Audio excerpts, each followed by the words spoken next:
Wow, what episode are we on now? 169. Welcome Nice. back to the Corridor Cast. The Corridor Cast. Corridor Cast. My brain, I'm going to be honest, my brain is completely fried from Houdini. We've been working on satisfying renders up in here for the past few days now. And I've been deep diving into more flip fluid stuff inside of Houdini. For those of you who don't know, that's basically, your fluid simulations, right? And I'm working on a small scale, and that means that it doesn't work very well, at least not for me. So my head is completely kaput. But on the topic of Houdini, the perfect timing, Urban Bradesko is in the house. Woo! A fantastic Houdini artist, personal friend, friend of the channel here, and now first-time guest on the podcast. Welcome aboard, buddy. Thank you. This is the highlight of my career. Everything from this point forward, it's downhill. Yeah, man. Yeah. All downhill from here. That's how it feels like. Yeah. I peaked. Maybe you could tell us a bit about yourself, like your background, what you do currently.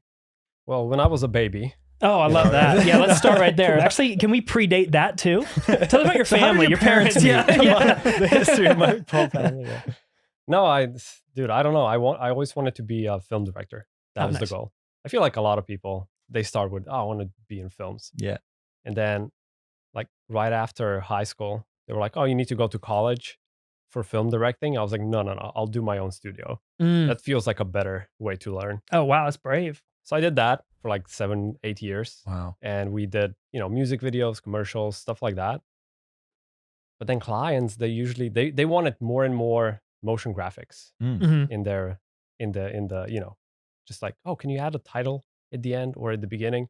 And I started learning After Effects and Cinema 4D and then 3ds Max, and I dabbled with Fume Effects. And then finally I found Houdini, which was the biggest pain. It still is the biggest pain. Yeah. It hurts so much. And Oh, yeah. I'm much earlier. How many years ago was this? Like how many years into Houdini are you now? Like 7 or 8. Oh, yeah. Yeah. Nice. It feels like I'm at the beginning. Oh, so it never changes. How about you, Jordan? How many years? I'm 3 years in now. Wow. So I still feel like an Baby absolute steps. infant. Yeah. I still feel diapered up. And it's crazy to think that, even after 8 years, you still feel like you're at the very beginning. No, it's never ends. It's one of those things like Houdini as a software is by far the most impressive software I've ever used. Yeah. It's so rich and deep and detailed. And you have, I almost equate it to being like an information machine more than anything else, where you can have access to any piece of information you want and you can use it in whatever way you want. It is, if you're interested in like hyper flexible control from the highest possible level, Houdini's for you. And my brain doesn't really work like that. I don't have like, the physician's brain or like the physicist rather, or, the kind of brain that handles. But you do. You kind of have to. Because you are using Houdini. So your brain is a bit. Maybe I'm like just in the doorway, but it doesn't feel like it. It feels like I'm constantly hitting my head against the wall. It's like Houdini's a little bit like with that access to all the information and stuff. And like you can get the actual like specific position of like one single vertice. It's a little bit like the original like rudimentary 3D modeling programs. Yes, But then you can just take that information and do everything with it. Yeah, pretty much. That's what's insane. And get a beautiful visual representation rather than just being like render, wait for 10 days, and then you get to see a like low poly hand. Yes, it's the flow of information. It's like, it's so beautiful to where like literally anything you can think of doing, it's attainable, to a certain degree. Obviously the more like used to it you are, the better you can do. Urban, like your explosion stuff is top notch. Like we did, me and Nico did a video on the crew channel not too long ago diving into explosions, and we actually used some of Urban's work and spoke with Urban about that, because you're at the highest levels of this thing as far as explosions. I kind of niched down being the explosions guy. That's what, like, I love doing explosions. It's so kind of good. like the coolest simulation. If we're talking cool. This is the wrong way to learn Houdini, by the way, is to start doing explosions. That's exactly what I did. Like, how did you start with Houdini? Was it simulations and stuff? Yeah, my first foray into Houdini was actually during the pandemic. I had all day, every day, because all the work dried up. And I was like, well, if there were ever a time to take the biggest leap ever, now's the time. And I'd been procrastinating for years to that point. And so I just set aside, I basically built like a Pomodoro study pattern that would have me studying for 8 to 10 hours a day. Wow. And I'd just go until my brain literally hurt. And then I'd go take a breather, get the courage back and tackle it again. And I did that over and over and over until eventually I had my first breakthrough. And for those of you who have done Houdini or have even studied any program, you'll know what I'm talking about, where you have that click. And it's like, it's almost like a time trial in a game. And you get through the ring that adds more time to it. Those are the clicks to me. Those keep you going. And it's like, I chase those. Once you're able to like actually just be flowing in a program and you're not just like hitting your head on the keyboard. Zone out and be done when you come back. Like I've had a couple moments like that, and those are my little speed boosts. But yeah, I started on a project basis. I started with Steven Nipping tutorials. Oh, he's the best. He's the best. He's amazing. He's such a good teacher. Yeah, CG Circuit, I believe, is where you can find his stuff. And it's like, you know, a pig that is vomiting water. Like these exercises that are introducing you to the fundamentals, right? The flip side, the rigid body destruction side, the pyro side. And by just tackling those projects individually, I started to come to appreciate that these are all connected under the hood, and it's all just information. And it completely changed the way that I saw and worked with visual effects. And again, even though I'm only 3 years in, I still feel like fundamentally it changed me as an artist. And so 8 years in, I imagine. I mean, did you start the same way, or you started with pyro specifically? Immediately pyro. Oh, I went into pyro. And I was like, I know Houdini. And I didn't know anything. I only knew how to. The thing is, even with explosions, you need to set up your emitters. And the way you do like complex emitters, you need to know all the other areas of Houdini. So if you don't know Houdini well, your pyro is going to suck, even though if you know how to do simulations. Like you cannot just do one without the other. But I went straight into explosions, and I was like, something's missing. I need to learn the whole other part of Houdini. And then that took like a few years. And when you're working in a studio, you kind of have to know everything. And that is tough. Can be very difficult and Houdini's changing all the time. Like they're introducing new tools, new this and that, and then sometimes you're doing magical effects, and then you're doing explosions, and then you're doing destruction, and it can burn you out. So I was like, no, I just want to do explosions from now on, because I want to like focus on one area and become very good at it, like specialize in explosions. And then I met Matthew Puchala, who did he did Axiom. So me and Matthew, we work together now on a company called Theory Accelerated, and the company is making software. And the first software that Matthew developed was Axiom. I've seen Jordan using it. It looks insane, like game changing software. It's for real. Amazing. For those of you who don't know what Axiom is, it's essentially this third party pyro solver that Matt developed. I genuinely don't know how he did it. He absolute genius. GPT-3. Maybe one day. Dude. But coded this thing that is so fast in solving pyro, and it's so beautiful. Like I hated pyro, truly. Like as someone who's very inexperienced in it, I didn't like it. It took forever. It felt clunky, and I wasn't sure how to navigate it. And Axiom just expedited the process. Like you iterate through like results so much faster, to where I've said it before, but it brings the artistry back to the process, where you're not waiting and watching a loading screen for 10 minutes to see if the button you changed by one iteration is going to make a huge difference. You're watching it happen. And that's crucial. Like, so crucial in production. So crucial. Dude, I had instances where I had to wait 3-4 hours for an explosion. And then the deadline is coming up, and you're like, you do the high res, and then it's not what you want it to be. Man. Well, now I have to wait another 4 hours, but I don't know if it's going to be good.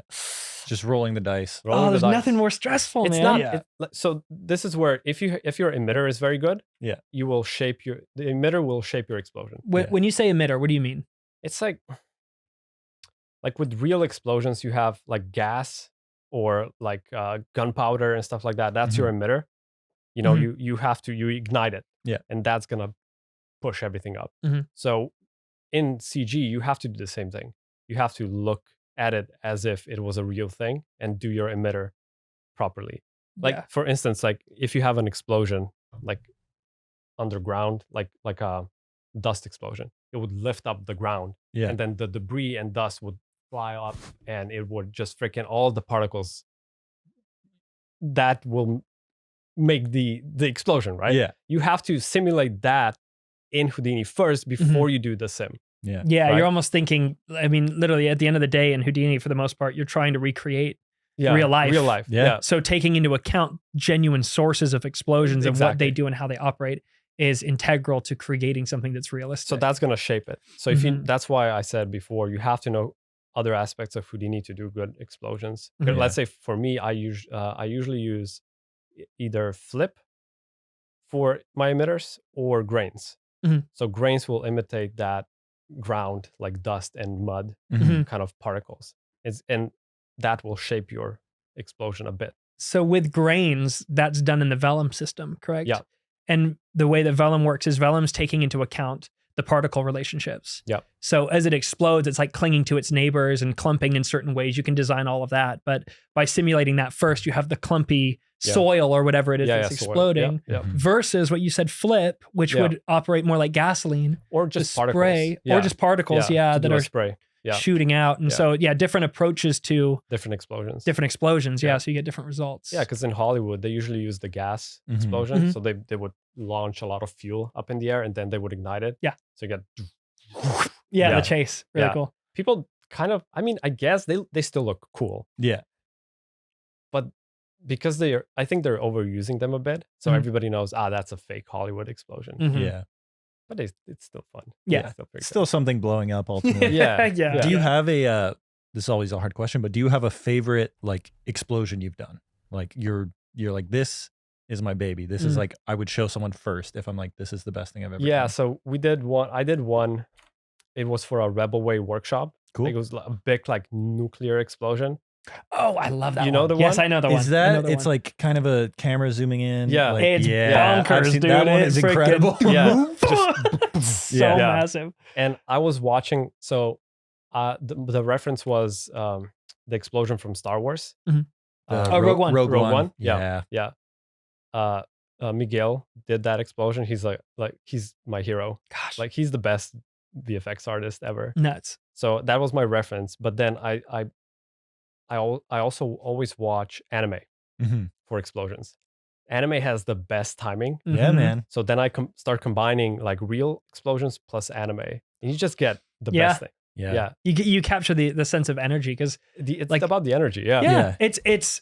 I mean, we were talking earlier at lunch, and you were saying that a friend of yours who is an animator first and foremost has some of the best work in Houdini because they understand the flow. They understand motion and like what is satisfying. And that's an aspect that I've never taken into account. Is how that factors in. You could do something simply, but if it has attractive motion, all of a sudden it elevates the entire thing so much more. Yeah. When we were working on anime rock, paper, scissors, like there's that big finale shot. Dude. And that was just like, we're like, okay, what makes an anime explosion so good? And it's because there's like 4 frames before it goes off where you're just like, it's just going to go black. You're going to see a white outline of people. There's going to be, it's like, it's like, it just gives it that energy where you're like, it's like, it's the buildup. Yes.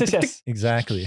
It's so good. So it's like, it's really cool that you're like taking those concepts of like traditional anime and then applying it to like these amazing photorealistic like Houdini simulations. And it's just, I saw that simulation you did, the one you say is your favorite. Like Jordan showed it to me. I was like, that might be the best Houdini simulation I've ever seen. Like it is so cool because like, eventually like a simulation, you'll be like, that just looks photoreal. But because yours had that like influence of the anime like action style to it, it was like, that just has such a good feel to it. Where it's like a nice pop. It doesn't just have that like, Hollywood gas explosion. It was like, okay, there's something else there. It's directed. It's not just like, let's blow it up, see what happens. It was it was really cool. Yeah, man. You need to art direct. Even that's why I love explosions. Like a lot of people are like, oh, they're so boring to do. Like my supervisor back at Access, he was like, why do you love explosions so much? Like nobody wants to do them. Like, no. This is the best. This is all I want to do. Yeah. Right. So that's when I was like, no, this is like my calling are the explosions. And now with Axiom, I can, do even more of that. Yeah. I mean, it's so much faster. I mean, do you still feel the same way about explosions today? Like, do you still love them the same way you did, or are you itching to do other things? No, I love it. I'm just doing a GDC talk specifically about Axiom and explosions. Oh, nice. And I'll show how to do some of the emitters and talk about the logic behind it, how to shape explosions. So that's going to be, it's next week. That's awesome, man. Yeah, it's going to be pretty cool. Yeah. Go ahead. You go ahead. Oh, I was going to say, there's so much in Houdini to do. Because that's the thing is like, I'm curious, because Fenner, you're coming from a traditional pipeline as well, where you focused on compositing, namely, and you focused on explosions inside of Houdini.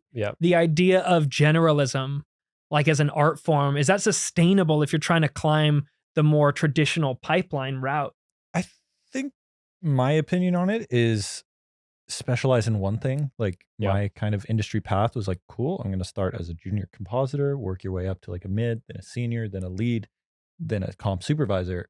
Once you've hit that, you've kind of maxed out that. And ideally by that point, you've been putting in enough work outside of your standard, working in the studio environment to bring up all your other skills as well. Or you're at least, in the room enough to be like, okay, I understand what the effects team's doing. I understand what the animation team's doing.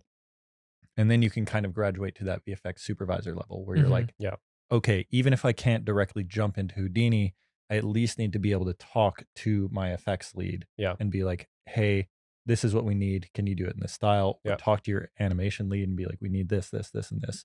So that's where being a generalist, I think, is like, if you do want to be in that traditional pipeline, can be really helpful once you reach that point. That's served me really well in my career. But if I had just started from day one being like, I'm going to be the best at everything, you will be the best at nothing.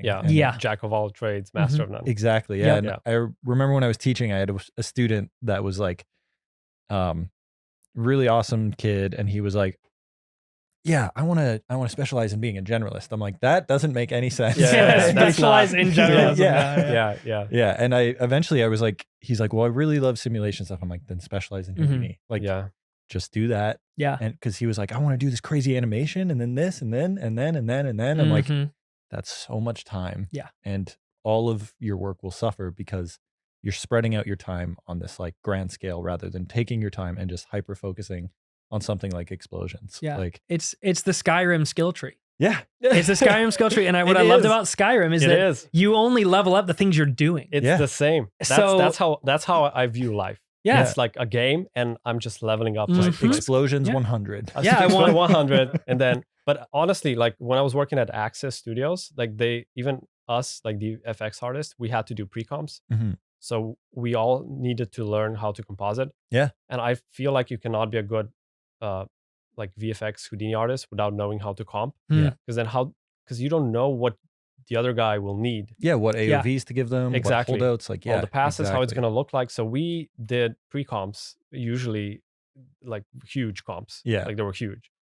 And I feel like if you first learn how to composite, you're going to have a better time doing, if you then want to specialize in Houdini or whatever, you're going to have a better time because you're going to know the foundation, like the fundamental things. The school I taught at, like, it was very much you could go specialize in kind of any field in VFX, but I would always say, like, to my students, I'm like, you don't have to become a compositor, but just keep attending this class because you're going to use compositing on every single piece of your show reel. Like even if you're an animation student, because I would show a comparison, I was like, okay, here's one reel from an animation student where it's a grayscale rig, and here's another one, and this other student had done this amazing, beautifully composited shot that had really nice depth of field. It looked so like just filmic and beautiful. And I was like, guess who got hired first? Because it just shows you like you have an understanding of art direction. And that's what it is. Like, it goes back to as simple as an explosion. You understand cinema, you understand what looks good. You understand when you look at something, even if you don't understand it, you're like, I know how to make someone get that feeling of, oh, I like that. I don't know why, like, but I like it. We're in the process of looking for like a new place to live, me and my fiance right now. And as we're looking at these places, like some have decorated the space and some have not. And the places that have not, naturally, it's harder to envision what is supposed to be there. And compositing is very similar, where it's like, fill in the gaps for the people who can't like imagine it, and your work will stand out so much more than just like the bare bones, like that grayscale animation, like set deck. Freaking lay it down and fill in the blanks for them.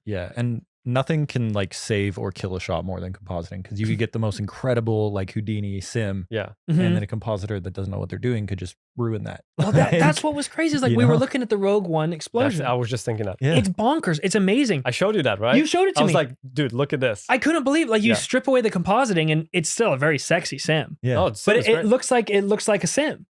And then you add the compositing element, you're like, oh, this just wrap the baby up with a bow. And, Yeah. and I was actually ignorant to the power of compositing until you started working here, and I got to like see what you were doing, and you got to speak that truth into me, because, you know, I felt like my stuff elevated dramatically with like the tips you were giving me. 100%. You know, like we did a Christmas render challenge. Yeah. And I had my little elves pulling on yours was Santa. so good. Thanks, man. That's awesome. Elves pulling on Santa, and out of Houdini, it was Bad. cute, No, but like, it was like pretty blah. Yeah. And then, man, when you add that The final glow. layer, Let's be real. You just have to add glow. Exponential glow. Some yeah. lens dirt. Lens flare. grain. Yeah. everything between the event and the camera. Yeah. Yeah. You know, sensor. In the curriculum I built out, my second last class was titled Polishing the Turd. Yeah. Yeah. No, that's Because great. I would Yeah. literally give the class, I'm like, here's the worst render you could possibly get that you might end up getting at a studio. Yeah. You have to make this shot look good. Yeah. That's your Yeah. assignment for the week. Yeah. It's like by any means necessary. And it was really cool because some students would go in, they'd be like, I'm just going to rebuild whole portions of the shot and then comp it all together. Wow. Yeah. And then some would just be like, I graded it. And Yeah. it's like, it just More depends. Like, contrast. but there's so much you can do to change it and polish it and Mhm. throw stuff out of focus and hide it. Oh yeah. Yeah, for real. You would be surprised what you get in like a real production environment. Like the passes sometimes are horrible. Yeah. Yeah. And then what compositors like do to fix it? Yeah. You would be. I've seen some stuff. Yeah. That And this you is would- on like the highest level stuff Yeah. too, right? Yeah. High level stuff. And you're like, there's no way this is gonna work. And then 1 week later, a good compositor would take it and it would be released, and you're like, what? This is not how it looked like a week ago. Like they completely saved the shot. And well, a huge part of it is just time constraints too. It's like where, you know, eventually it's just like, okay, if you are waiting 4 hours for each simulation, it's like, this is it. This is done. We can't, you know, like we can't run it again. Yeah. I'm getting secondhand anxiety just from hearing that. Yeah. Like just watching the clock tick is, you know, is the worst. I think it's the worst feeling in visual effects. Yeah. When the time is running out and you just have to watch a loading bar and you're not sure what's on the other side of it. Yeah, there's nothing that's it's worse, why man. usually compositors end up doing the most overtime because you're the last step where It's it's like the FX artist and the compositor. exactly. Yeah. We are at the end. Yeah. It's just like, guys, we got to make it better. And then it's like, Yeah. It's so bad. Because it was funny when I was at Access, I was also doing the layout. Yeah. Because I used to be a cinematographer. And then every now and then I was like critiquing some cameras and they're like, oh, do you want to do layout as well? I was like, yeah, sure, I'll do layout and then effects as well. So I was at the beginning of the project and at the end. Yeah. Which is nice. Yeah. And the beginning was always chill. Yeah. You would talk with the directors. You would be like, you would work on the storyboards with the editors and it would be super chill. And then when you start doing effects and comp, it's just like, go. No. Yeah. Everything goes. For the people out there who don't know like the traditional pipeline or the flow, I guess, of how it handles in post, like what is the typical pass through for Like a for shot? all the stages? Yeah, for all the stages of an effect shot. Effect shot or just like in general? Like I'd say in general, like a cinematic or like, I guess for cinematics or movies, it's the same pipeline. Yeah. Pretty much. Yeah. Yeah. Well, you start with the storyboards and then you put the storyboards in the edit and then you shuffle them around just with the storyboards. You kind of get a feel of how the scenes are going to flow. And then you do first pass previs, which is just like characters. Like, yeah. And some people work only in previs. Oh, yeah, I did previs and then layout and then polished layout. And then we would go on mocap shoots and then we would do first pass animation. And then you put that in the edit again. And like the edit and layout and animation, like they're always working like side by side. Mm-hmm. And then some stuff gets approved. It gets handed over to effects. And then the effects would do stuff. And then the animation would change and the effects people would freak out. Yeah. Yeah. And then compositing would kind of start happening as soon as possible. Yeah, as soon as you get that first effects render. Yeah. Because you do usually you would pick a shot. It like we called it a vertical slice. I'm not sure what you guys called it at Veta. Yeah, vertical slice. Yeah, there you go. Anything like that. Hero shot. You get that to a good point. So everybody's like, oh, okay, this is gonna work. Yeah. You know, you need to show it to the clients or the director. Yeah. Get their confidence up that, you know, we know what we're doing. Yeah. And then, you just polish it. And we had a situation where the client decided to change the characters. Oh. Like who's going to die at the end. Like we had late into the... like 2 weeks before the deadline. And how long had you been working with the original character? oh yeah, like for like 3 or 4 months. Oh no. And then Don't they do that. switched who's gonna die at the end. I was like, no way. Yeah. And I was like, no, it's fine, but we need more time. They're like, no, there's no more time because well, they had a deadline. Yeah. And then I was like, well, it's not happening. And it happened. We fixed it, but it was bad. Yeah. You can't like stuff like that. Man. Yeah. That's Yeah, why that's people- intense. That's why people burn out. Yeah. A lot of times. And yeah, it's not just, there's nothing you can do about it. It just happens. Yeah. Yeah. VFX is I've never had a job more where someone says, no, we can't do that, and then it gets done. Yeah. Yeah. Because it has to. It's like the standard language response. Yeah, it's like no. no, And that's Every no. comedy ever written where they're like, I'm never gonna do that. And Yeah, then yeah, you hard yeah. cut to them doing it. It's Yeah, just exactly. but in Yeah. real life. Jump cut to Yeah. Yeah. Gosh. The problem is we are so passionate, Mhm. we would do it anyway. Yeah. And then everybody exactly. works overtime, everybody works over the weekends. Yeah. I get it, but at a certain point, you get a bit tired of that. Mhm. But we still do it, I guess. Yeah. I don't know. Yeah. Yeah. Like you said, you need to learn to love the process. Mhm. Otherwise, it's just pain all the time. But Yeah. if you love the process, if you love a bit of that pain, Mhm. you're gonna be fine. Yeah. Yeah, because I mean, I've said it before, but there never is an end to the journey, right? Like in Houdini alone, let alone all the other projects, all the other techniques, all the other filmmaking tricks you can pick up. You're never gonna finish. You're always gonna be learning, and so Yeah. learning to enjoy each, speed boost on the time trial, every moment of success, every frustration that you break through, like those are the rewards. Yeah. And if you can train your brain to appreciate those moments and not pursuing the feeling of finishing a project, oh, we did it, it's done. Like, oh, my brain is happy. If Mhm. you can instead break it down to even smaller segments and just appreciate, oh, this moment, this one thing, like the flip stuff. My brain broke today a little bit at the beginning of this. You can kind of tell, but my brain was breaking doing that stuff. But at the very end of it, I'm going, okay, but there are things that I can pull from this. That made today a success, and that made today really exciting to me. Yeah. And it's the training of just appreciating the journey. Yeah. But on the other side of that, you're right. It can be taken advantage of, right, by the clients who come in and say, this needs to be done now, this needs to be done here. And you're so passionate about it. And I know we say it a lot on this channel, but obviously maybe all, but a vast majority of the bad visual effects that we see are a result of these timeline issues. Mhm. Probably most Right? of the time. Yeah. Yeah. It's very rarely an artistry issue. It's just all these changes that we don't see and all of it falling on the last leg of this production, Mm. Yeah. which is the visual effects department. Like these timelines are insane and the asks are insane and the artists push so hard. And Yeah. it's like I've always regretted not diving into the conventional pipeline because you guys have worked on such cool stuff, and I look at myself and I'm like, I would love to say that I worked with Weta or like worked on with Riot and all these cool things you guys have done, but at the same time I hear these stories and I'm like, okay, maybe I saved myself a few years. Yeah. Yeah. You know what I mean? From the lack it's of good. stress. Yeah. It's good and it's bad. I Yeah. feel like you kind of have to do it, and then you're like, no. I feel like what you guys do here at Corridor, that's what I would love to do now. Yeah. After I went through everything with like a traditional pipeline. The gauntlet. Yeah. Yeah. Yeah. It is interesting on that note too. It's like, I don't know if you watch the Oscars at all, but just it is that, mentality in the film industry where it's like VFX is like the last step where you're just like, it's okay. And like, Yeah. I don't know if you saw like Eric, is it Sandine, who was on the React show, incredible, like Weta, Avatar, they won the Oscar, Yeah. Best VFX. They were With- the only person that night that got ushered off the stage. They got cut off. And yeah. it's like, Yeah, Why? they did.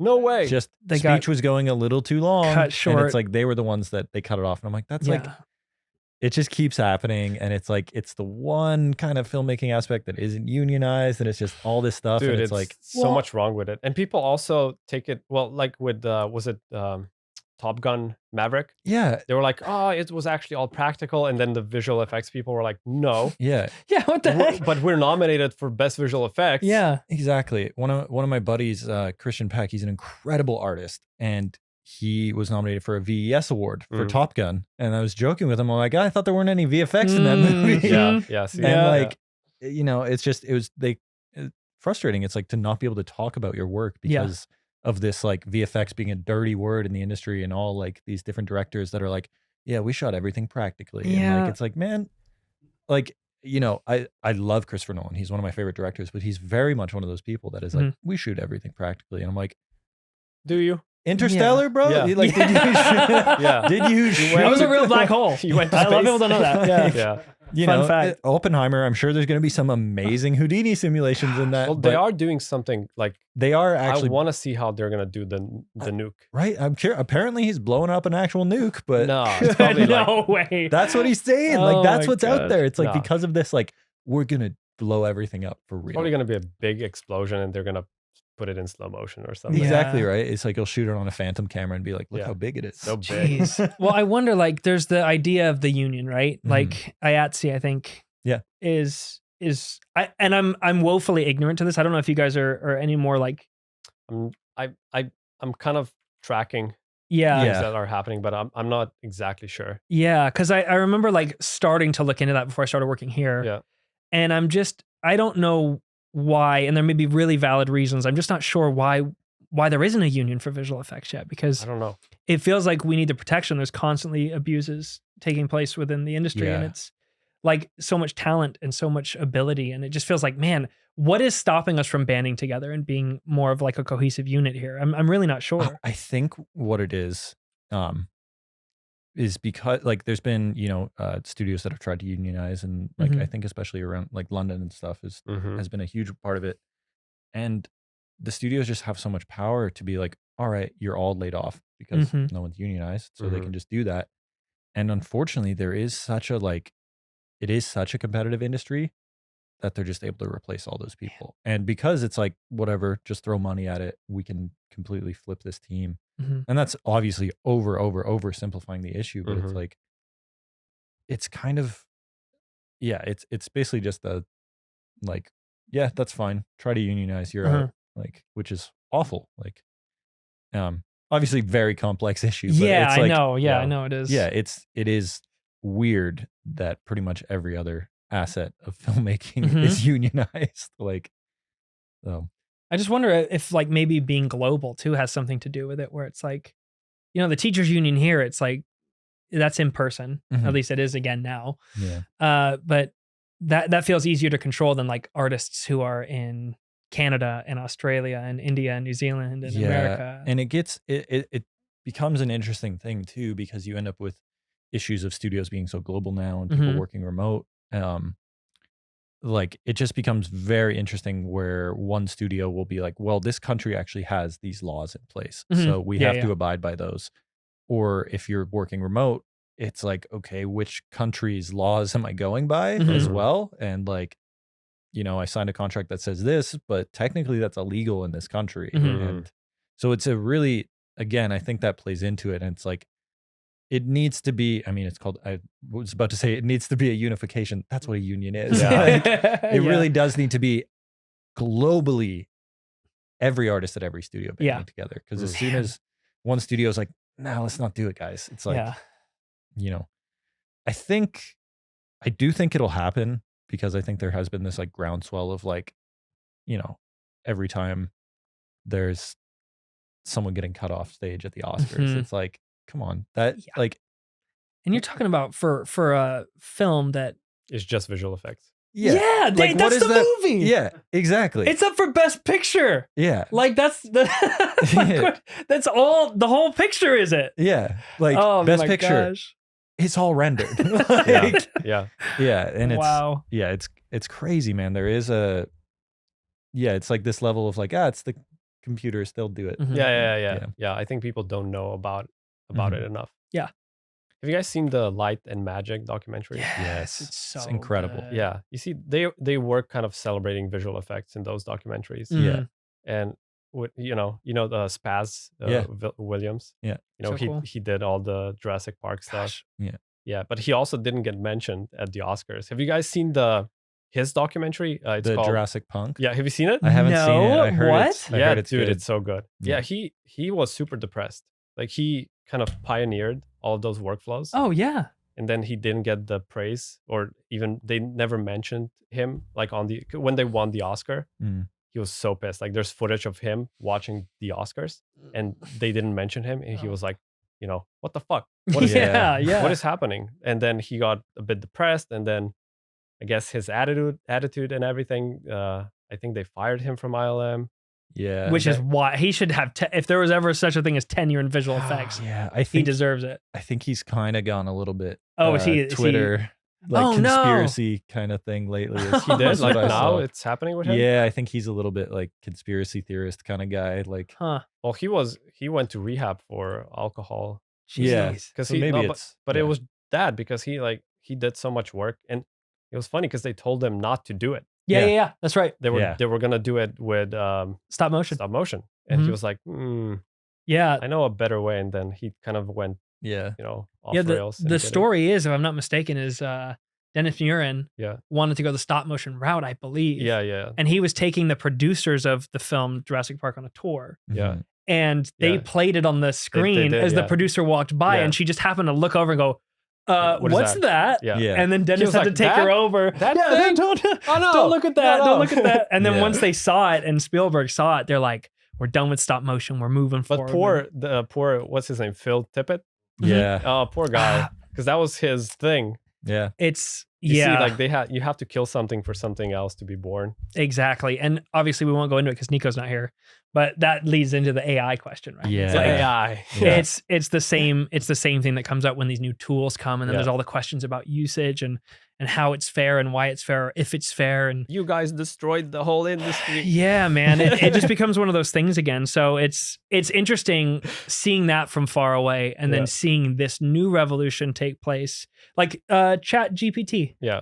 The newest version just came out. Chat GPT 4, I think today. No, a few days ago. A few days ago? Yeah.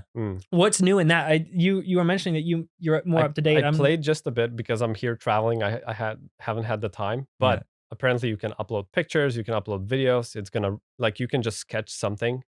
Like you can do a rough layout of a website, upload it, and you just say, "Dude, this is the rough sketch. Just make it good. Write all the stuff that a website needs." Yeah. Oh my gosh, it's just crazy. It's gonna do it for you. What I was explaining kind of all this AI stuff to a friend of mine that doesn't really know the VFX industry and all that. And kind of, I think the take I've landed on is that people are very afraid that machines are going to take people's jobs. But I think the fear should be the people that are learning to use these machines are going to be the ones that take your job. Yeah, it's like, a tool. Yeah, it's the same. Again, light and magic goes into it. It's a parallel. When Photoshop and stuff. It was the same thing. It just happened. The people that refuse to learn that, you become, unfortunately, your skill set becomes antiquated. Yeah. And it's like, it's a very competitive industry. There are going to be 10 people that are like, hey, I know how to use Photoshop. I could make that map painting in a day. And now it's like, hey, I know how to use Midjourney. I could make that map painting in 10 seconds. Yeah. And I can do 500 iterations. Yeah, You can exactly. then pick one. And in Light and Magic, they were saying that they took people from stop motion and from the SFX department, I think, and they introduced them to visual effects, and a lot of them started learning those things and became the pioneers of visual effects. Yeah. And it's like this does feel like, I know there's nuance to it, obviously, but this does feel like the next wave of that, where it's again, it's a tool. How do you use the tool? Because at the end of the day, as much as, like, let's say a tool comes along in AI, and I'm sure it will, where they can handle the simulation side of things. Well, that's something I'm interested in. I'm very close in this industry to simulations, and I don't know exactly how they would implement AI for simulations. The way I would probably do it is you would have AI run 1,000,000 iterations, just doing different simulations, and then it would kind of know every outcome. Like Doctor Strange. Just go in, like, I know all the outcomes. Yeah. And then you could, like, feed it some source footage of the kind of explosion you'd like. Kind of like feed it the footage, and you're like, do this, and he's gonna know, oh, I know exactly which iterations I need to pick. Yeah. And, like, if that happens, which is a very real possibility because the people developing this stuff are geniuses, Probably and it's getting just faster and faster. I refuse to be someone who sits here and goes, I've poured so many years of my life into learning this. You're not allowed to do that. Because I think in the grand scheme of things, if I take myself out of the equation, who am I to stop the progress of this thing? If anything, I'm going to get on board and say, hey, I'm really grateful that I have this well of knowledge to what's going on under the hood. how can I use that to my advantage while using the new tools available? It has to be that way. And going back to what we were talking about before, the art direction side of it. Yeah. It's, you know, Yeah. because that if you just type in prompt, a really good explosion, it's not going to happen. It's not going to happen. But if you really, you know, craft that AI generated thing and then you take it and then you're working with that as an element, that's when it's going to work. You're using that as like, maybe it gets to a point where it's giving you like an effects cache. And then it's like, how are you shaping that? How are you doing everything to that to make it work? Yeah. Because I think that's the thing too. It's like the deeper you dive into all this AI and machine learning stuff, you do realize how much of it is just a tool. Yeah. And it's incredible and it is industry changing and people are going to lose their jobs. But all of those people that are potentially going to lose their jobs, I feel like a villain saying this, but there is an onus to just learn the new and up and coming thing. Because new jobs appear. Yeah. When new tech appears. Yeah. And it's not a one-to-one maybe, but it's at the same time, like sitting there and refusing isn't going to benefit anybody and it's not going to stop anything. That's just the reality of it. And so I mean, you will always have people like, let's say, traditional painters. Yeah. They're going to just paint traditionally and that's fine. Yeah. And they're going to be, you know, the best at doing that. Let's say even stop motion. You still have stop motion animation. Yeah. Won the Oscar this year. Won the Oscar. There you go. Yeah. Even though that was... Gosh, wasn't that good? Oh my word. Yeah. Yeah. I was floored. I watched it 2 nights ago. Yeah. Yeah. And I was floored. Well, and that's like having this barrier to entry lowered by stuff like AI and machine learning. It does almost make the traditional art form more valuable. Yeah. Like I feel like people appreciated go. Pinocchio more. Yeah. Because people are sort of starting to understand. It's like, oh my God, that is so much work. I certainly did. Yeah. Like, you know, I appreciate that one a lot more than the Tom Hanks Pinocchio because I'm like, oh, it's just an animated thing. Yeah. Where this is like handcrafted frame by frame. How same with traditional painting. Yeah. Same thing. I have so much more respect for a traditional painter now. And yeah. Like, I feel like the industry, I feel like everything in life goes into like goes up and down. You know, you have like big waves and you have like smaller waves and then a big wave. Yeah. And then things are changing and, you know, nobody wants stop motion for a while and then stop motion comes back. Yeah. And now people are going to use AI. They're going to make amazing things. And then maybe they're going to go back to, oh no, let's do this, you know, with our own hands because it's more valuable or like I don't know, like things are changing all the time. Well, I'm even inside of Houdini, like, you know, make it a much, much smaller thing where it's, hey, I've spent all this time learning the pyro solver. Yeah. And then Axiom comes along. Yeah. And it just expedites everything. So now this new artist using Axiom's moving way faster than me. Yeah. I'll keep what I've learned. I'll hold on to that and I can maybe be useful to some degree, you know, but I'll jump onto the new thing. Yeah. And that is the art of filmmaking. That's always what's going to happen through your entire career. There's going to be new stuff that comes up all the time. Yeah. And it's like, there is an art to adaptability too.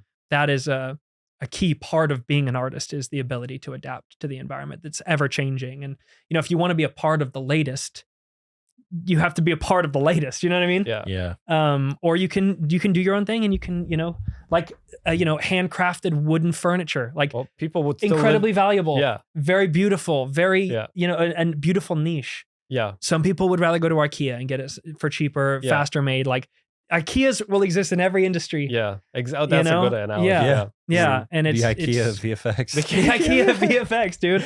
Yeah. So I don't know. It's just my personal opinion on it. And yeah, obviously it's a very nuanced thing, but I think the only real question with AI comes down to,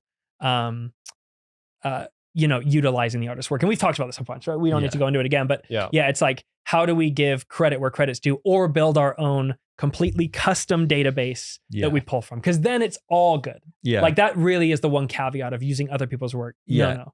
Ethically questionable at the moment, but as that stuff sort of becomes regulated and smoothed out and that will be better. Because it definitely right now it's like, it can feel gross. You're like, this is someone else's art. Like, and so that's where it's like, style. That's the only problem that I have with it as well. Everything else is great. And it's going to be, you know, they're going to figure it out. Maybe a few lawsuits later. It's going to get better. Exactly. I thought it would be really cool. I mean, I guess I'm talking to the people who develop this stuff. If there was any way algorithmically to allocate a percentage readout of what was used, even if it's like 0.01%, you know, this artist and this image and, just 6% compositionally dedicated to this. To credit the original artist. If you could get a credited readout, that then you multiply against the earnings of the object. Oh, it has to be. And then you can distribute. Yeah. That would be, then all of a sudden it becomes a tool that everybody's into because you're getting Spotify and you get 0.01 cents if your image is used a percentage, right? Like, honestly, it's not like that's something where if you started to involve like blockchain and that sort of thing, dude, that's a good idea. Could become like financially viable. That's a good startup idea. And what you do as the artist, you're like, here, I'm giving you my data set to that company. And they're like, sweet. Well, we'll see when it's generated out of Midjourney that it uses 1% of your thing. You get 2 cents. And if there's a transparent way, blockchain, then it becomes all of a sudden this industry shaping thing. That's it. We just, there you go. That's the solution. First one's free, guys. Yeah, first one's free. First and last one. So yeah, I mean, I don't know. I don't know if it's viable, but anyone out there who wants to, give that a shot, shoot. That'd be pretty cool. But yeah, besides that, obviously I'm out of my depth with all of AI stuff. I'm so happy in Houdini right now and like just toiling away and trying to get better and better. Because Houdini, like, it's not just simulation stuff. They have a whole new KineFX suite of tools for character animation and rigging and ragdolling and partial ragdolling. And it's such a robust system on every level. You can even do compositing. You can even do did you know that? Yeah. You can do compositing. Yeah. I don't know if it's any good though. Is it any good? You may as well use the tool for the job, baby. Slap comps.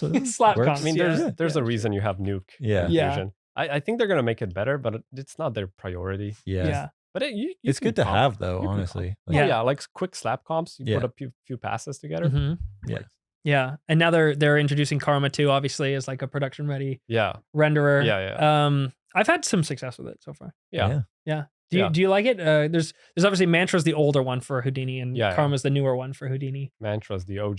The slow G. Yeah. I call it. But dude, like ILM used it for a lot of stuff. Yeah. So it works. Yeah. And now there's Karma XPU. XPU is which cool. is limited but faster. Well, I saw a glimpse into what's coming. So but you can't say, can you? Son of a gun. Tell us when it's over, yeah? When the cameras are off? Yeah, sure. All right, Christian, are the cameras off? That's entrapment. Okay, well, that's very exciting. Yeah. I guess I've said this a lot as well, but to anyone who out there who's like intrigued by Houdini but intimidated by it, give it a shot. Because again, like I don't have the brain for it. And I fell in love with it. And like, I guess it's my mission now. Like you with Nuke. You opened Nuke up to me and I'm so grateful for that because that has just improved my artistry 100 times over. And same with Houdini, like give it a shot, set aside some time and really go for it. Jordan just did a click by click. It was an hour-long tutorial on the corridordigital.com website. Yeah, so there you go. Yeah, you can check get a that free out. subscription. And that's a really fun little demystifying dive into one of my projects in Houdini that you might find valuable. So, check that out and hopefully you get something from it. But I actually watched it. Oh, you did? I did. How was it? It's pretty good. Hey, all right, we'll take that. From an established Houdini artist, the thing is, good.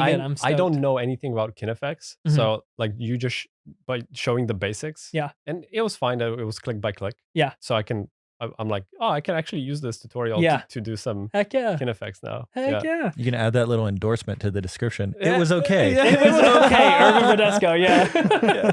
Dude, people like back in the studio. If they did something that was really good, I said, "Oh, it's fine." Yeah, and that was my highest compliment. Oh, so people, heck yeah! So it's okay. It's the worst, or it's fine. Yeah. Oh wow. Yeah. So I'm at the top of the. Yeah, it's fine. That's awesome. I guess I would have one last question for you. Houdini artist for 8 years, explosion centric. There are so many other tools in Houdini. What else interests you inside of Houdini? Inside of Houdini? Yeah. What else interests you? I love doing magical stuff, like just magical effects, like particles. And because the thing is with particles, like magical effects, usually, again, it comes back to compositing. Usually they look very bad when you're rendering just particles. And then you go into compositing, you add some motion blur, some nice glows. You add motion blur to particles after render? A lot of times, yeah. You can do it. You can do it in... Really? Yeah. Why? Well, sometimes it's just faster. Yeah. But I mean, if you're talking particles, we're talking swirly magic, right? Yeah. We're talking sub-step curls. I mean, it depends on the deadline. Yeah. Sometimes I it's just faster to do it in comp. Yeah, you can do like vector blurs, vector passes, just Vector the passes, good old motion blur node. Yeah. I've never had success with a vector Sometimes pass. it's even better. It makes it more magical because it Yeah. kind of blends It's stuff. like streaky. Yeah. It gives it that magical feel. Because I mean the thing with that would be like come render time in Houdini, it would know what particles what. The IDs remain consistent, so it could follow the particles. But yeah, once you render it, that's baked, that's lost. So I'm actually surprised that works. Oh yeah. I would think that it would lose track of. Everything works. Throw it out of focus, glow it. You're Yeah, done. that's it. Comp magic, baby. Yeah. Oh man, saving deadlines. Magic's the That's best. awesome. Yeah. Because That's also awesome. with Magic, you can go back to anime. Like anime, Yes. they do magic or anything. Anime's the best. Like I always reference anime for everything. Who did the VFX for Rock, Paper, Scissors? Me, Jalen, Matt, Nico, Sam, and Dean. Like, because they're 2D elements. Yeah. A lot of those are just from Production Crate, Footage Crate. Oh, yeah. Okay. And then just a combination of different things. Like some of them we took actual like 2D elements and then ran that through Stable Diffusion. So it's generating like an image sequence that looks anime, which is really cool. So cool. So. The timing was perfect. Dude, that was the thing. Like from day one, Nico was very much like, we have to nail the timing of everything. And it's like, that's what gives it feel, because I don't know, we've been going back and forth talking because we're making a second one. And it's like, okay, how do we, further make this feel anime? And so doing need stuff an explosion. Probably. Dude, well, wasn't Nico talking about trying that? Like getting an explosion and then throwing it through Stable. Yeah. That would be a really cool That test. would be a good test. That'd be very Oh, that's cool. fun. That would be a good test. Yeah. But even like Sam's comps for that are arguably the best shots in the whole thing. Like his understanding of motion. He actually put anime on his secondary monitor as he was working, just as live reference. And that's something I always forget to do is use reference. Like obviously use reference. Yeah, always. Yeah. But the fact that he's just playing shows, I started doing that too while I was working and trying to inspire the Sam in me, Yeah. But reference. I'm glad you liked it, man. Like, I can't stress enough how much artistry is in it. It's not just a one button click. No, it's great. I loved it. Yeah. I laughed a lot. Yeah. Like it's so over the top. Yeah. Yeah. It really is. Like with all the explosions and the anime, like it feels legit. Yeah. Well, thank you, man. I love it that you guys got a lot of praise for it as well, like from like traditional animators. And, like that 2D. was cool. Yeah, doing the React episode after. Yeah. And getting that kind of love. There's the first draft of the script. Anime Rock, Oh Paper, shit, Scissors. you can't show that. That's NDA. Spoiler alert. Oh, Christian's gonna have to edit Wait, that. is that for the second one? Oh shoot. Wow. Dang. Just the first half. Hold on, but if I give you this, then you got to give me that info. Can I see about what's coming after 100%. Karma? Here. Heck yeah. That's what we call I'll trade that. an under the table deal, ladies and gentlemen. Wow. Well, yeah. With that, thank you for watching. This is a. Yeah. Oh, yeah. Urban, what are your socials? Where can we find you? Do you have a website? Dude, I think if you type Urban Explosions Guy, you're gonna find my LinkedIn, my Twitter. Will. Yeah, because that's like I'm branding it like that. Yeah. Also, by the way, I'm gonna do a YouTube channel. Nice. It's gonna be called Urban Explosions Guy. I love it, dude. Is it really? Yeah. That's amazing. So what I'll do is I'll just go and just compile the best reference pack of explosions, like from movies, live action, whatever, and I'll kind of react to them, like what you guys did. Like it's a super original idea, and I'll then try to recreate them, like using Houdini, like some of them, not all of them. That's actually really even awesome. anime. I'll go through anime explosions and I'll be like, this is how you do an anime explosion, and then I'll try to teach people how to do it using Axiom and doing education plus reacting to explosions. I really want to own, like I'm planting my flag here. Explosions guy. Nobody can touch that. That's me. So you'll have to make it before this releases, or else that's gonna get taken. Yeah. So I'll do awesome, a YouTube channel. So Awesome, dude, I've been pitching this. I think I talked to Christian about it. We need to do an episode where you guys. So Nico would do a live action explosion, and then the two of us, or all three of us, we would do a CG explosion. That'd be awesome. And we would compete. Oh, right? I We should freaking do love it. that. Because we should do it. The thing is, I want to see that as an audience member. Yeah. But I would love to do the explosion. Oh, that'd be so fun, man. And then the audience would decide which one is better. Because I feel like if we would, take the anime reference for an explosion, we would definitely win. Oh shoot! Shots fired, dude. Yeah. Nico might have to team up with Adam Savage on that. Whoa, for another, that would be so fun. VFX Or like versus the- practical would be pretty sweet. Like the VFX, action VFX guys, like they do real explosions. Yeah. a lot. Yeah, they're awesome. Yeah, too. they could do a few explosions. We could do like a good explosion. Okay, that sounds really fun. Yeah, let's do it. We'll talk to Nico about Sweet. that one. Yeah. Let us know in the comments if you want to see that. Yeah, Let's do it. yeah. And also, yeah, check out Urban online, Urban Bradesko. He's a fantastic educator and obviously very talented artist himself. So he's got a lot of cool resource online for you to take a look at. Yeah. We also have like Theory Accelerated on YouTube. It's just at Theory Accelerated. I just released like a full free workshop for Axiom. Oh, Dude. And I go check through out like how Axiom, to do like basic explosions, how to do like some photoreal fire and stuff like that. So amazing. That's Check it out. awesome. Amazing. Well, thanks for joining us, man. Really appreciate it. It's super fun. That was very fun. And I'll see you on the next one. Ciao. Blessings.